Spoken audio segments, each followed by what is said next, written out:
Alan, you were a former Hollywood reporter, lead film critic. I was. Okay.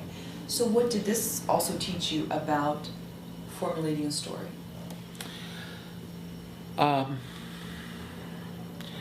let me tell you, I'll get to that, but I have been a lifelong reader of Shakespeare, who is our greatest storyteller and I believe our greatest artist.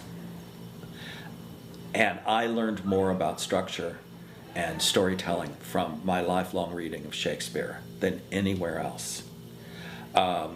Which doesn't mean that I'm comparing myself, it's just what I learned. When I was reviewing movies for the Hollywood Reporter, the arrangement I made with them is that I would take that job, but that I would review every movie. There would be no second critic. I would review everything.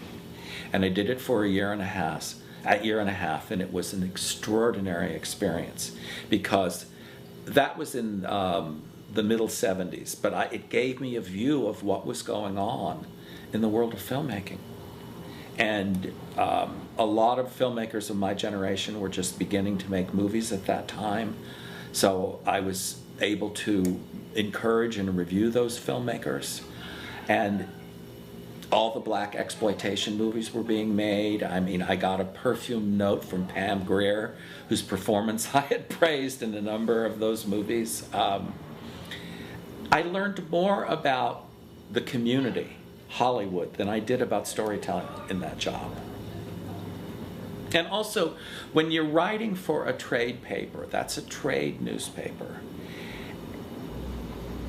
it's what I did is that I modeled what the Cahiers critics had done, which is that they only wrote about what they liked. They didn't go after what they didn't like. So I would look, in every movie I reviewed, I would look for what I liked.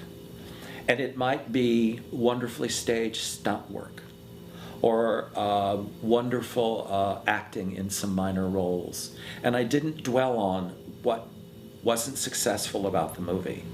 And I still do that.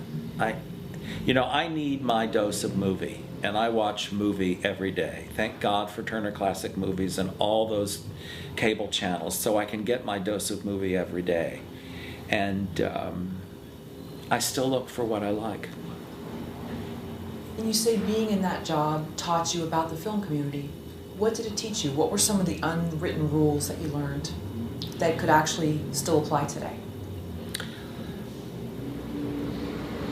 Hollywood is the gold rush. It still is. It's a place where anyone can come forth with something that the town wants or some part of the town wants, and you can fall into the world of making movies. It's a completely fluid culture. It's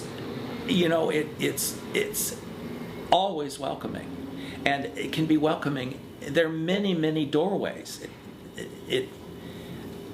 Whether, if you want to make some sort of an exploitation film, now they're making exploitation films in which people cut each other up. A lot of those movies are getting made. If you want to make those movies, go to those doorways. If you want to get seriously involved in storytelling, go to cable television. That's what they're doing. And I think that the town will always have many, many doorways, because the demand for product, is it software? This is the software, is only growing.